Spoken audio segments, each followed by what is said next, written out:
जैनब हलील गुलहान को बेहोश देखकर परेशान होते हैं। जैनब गुलहान की नब्ज चेक करना चाहती है जिसे हलील नहीं करने देता और कहता है कि यह सब तुम्हारी वजह से हुआ है। जैनब कहती है मैंने कुछ नहीं किया। हलील उस पर चिल्लाता है कि अगर तुमने अपना हाथ गुलहान को नहीं दिखाया होता तो वह क्लिनिक नहीं जाती और ना ये सब होता। तभी गुलहान को होश आ जाता है और वह हलील से बोलती है कि इसमें जैनब की कोई गलती नहीं है, तो मेरा बैलेंस साइकिल पर बिगड़ गया और मैं गिर गई। जैनब को तो पता भी नहीं था कि मैं क्लिनिक जा रही हूँ। हलील उसे हॉस्पिटल चलने को कहता है तो गुलहान मना कर देती है कि वो अब ठीक है। जैनब गुलहान को सपोर्ट देने वाली होती है कि हलील उसे मना करते हुए कहता है कि तुम साइकिल लेकर घर आ जाओ। ये सुनकर गुलहान हलील से कहती है कि जैनब को भी कार से ले चलो। वह जैनब का हाथ देखती है। दोनों वहां से कार की ओर चले जाते हैं। जैनब साइकिल ठीक कर रही होती है तभी हलील वहां कार लेकर आता है जैनब की हेल्प करने के लिए। वो साइकिल को देखकर कहता है कि अब यह साइकिल नहीं चल पाएगी। जैनब चिढ़कर बोलती है मुझे पता है। हलील साइकिल को कार में रखकर जैनब को बैठने के लिए बोलता है। जैनब कहती है कि वो पैदल चली जाएगी। हलील कहता है कि मेरा समय मत बर्बाद करो। जैनब कार में बैठ जाती है। कार वहां से चली जाती है। हवेली आकर हलील गुलहान को रेस्ट करने और जैनब को दोबारा काम करने को कहता है। गुलहान टैकिन को देखकर खुश हो जाती है। हलील एरन से दवा मंगाता है और आंट के आने से छुपा लेता है। आंट हलील को बोलती है कि गुलहान को समझाना होगा कि वो हमारे दुश्मनों पे रहम ना दिखाया करे। हलील कहता है ठीक है। जैनब अपनी माँ और बहन के साथ आंट के पास आती है। आंट उन्हें घर की सफाई करने को कहती है। हलील जैनब को रोक लेता है। हलील जैनब से बोलता है कि जो तुमने मेरी बहन के साथ किया है वह मैं भूल नहीं सकता। ये सुनकर जैनब हलील से कहती है कि तुम लोगों पर चिल्लाने और उन्हें डराने से थक नहीं जाते। मैं तो तुम्हें सुन सुनकर थक गई हूँ और वहां से जाने लगती है कि हलील कहता है मैंने तुम्हें जाने को नहीं कहा, यहाँ आओ। जैनब हलील को दवा देता है।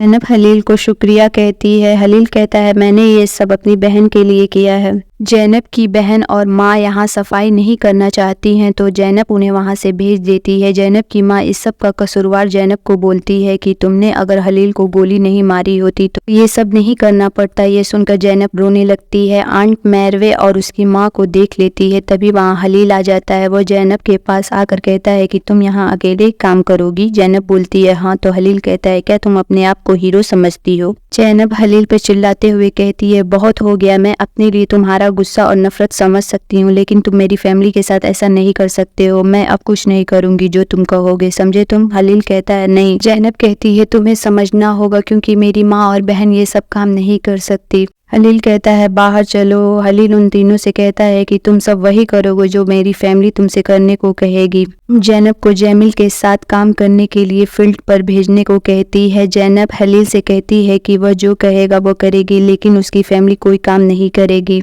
कहता है ठीक है। जैनब खुश हो जाती है। हलील जैनब को बहुत सारा काम करने को कहता है। पहले खेत में जाने को कहता है, फिर सफाई, फिर डिनर सर्व करने को कहता है। जैनब हलील से कहती है मैं एक साथ इतना काम कैसे करूंगी? तो हलील कहता है ये तुम्हारी प्रॉब्लम है। फील्ड में जैनब वर्कर को खाना डिस्ट्रीब्यूट करती है। उसे चक्कर आता है तो जमील उसे रेस्ट करने को कहता है। वो मना कर देती है। जलील ये सब देखता है। जैनब वर्कर से हाल चाल भी पूछती है तो हलील उसे इशारे से बुलाकर कहता है कि तुम यहाँ काम करने आई हो कि उनसे बात करने आई हो? जैनब कहती है मैं उन्हें सालों से जानती हूँ, वे सब मेरे दोस्त जैसे हैं। हलील कहता है पहले काम करो फिर दोस्ती निभाना और चला जाता है। जैनब उसे निर्दयी, घमंडी, पागल कहती है। वर्कर दूसरे वर्करों से पैसा इकट्ठा करता है तो हलील उससे पूछता है कि ये सब क्या हो रहा है? तो वो हलील को बताता है कि एक वर्कर को इस पैसों की ज़रूरत है जिन्होंने जॉब छोड़ दी है। तो हलील उसे डांटते हुए कहता है कि ये सब काम के वक्त पर मत किया करो, सबके पैसे वापस कर दो। ये सुनकर जैनब हलील से कहती है कि तुम किस तरह के आदमी हो, तुमने सुना नहीं उसे पैसों की ज़रूरत है? तो हलील कहता है सुना मैंने। जैनब हलील से कहती है कि तुम बहुत सेल्फिश आदमी हो और जाने लगती है लेकिन वह गिरने वाली होती है कि हलील उसे पकड़ लेता है। जैनब खुद को छोड़ने के लिए कहती है तो हलील कहता है अगर मैंने छोड़ दिया तो तुम गिर जाओगी। जैनब खुद को खड़ा कर कहती है कि तुम ये मत समझना कि मैं नाटक कर रही हूँ। हलील उसे दोबारा काम करने को बोलता है। हलील एरन से उस वर्कर की हेल्प करने को कहता है जिसके लिए लोग चंदा इकट्ठा कर रहे थे। जैनब हलील का वेट कर रही होती है तभी हलील वहां आता है लेकिन चुप होता है। जैनब उसे चुप देखकर कहती है कि क्या तुमने मुझे इसीलिए रात में बुलाया? हलील जैनब को बताता है कि कल मेरे कुछ गेस्ट आने वाले हैं जिसे तुम और तुम्हारी फैमिली डिनर सर्व करोगे। यह सुनकर जैनब परेशान हो जाती है।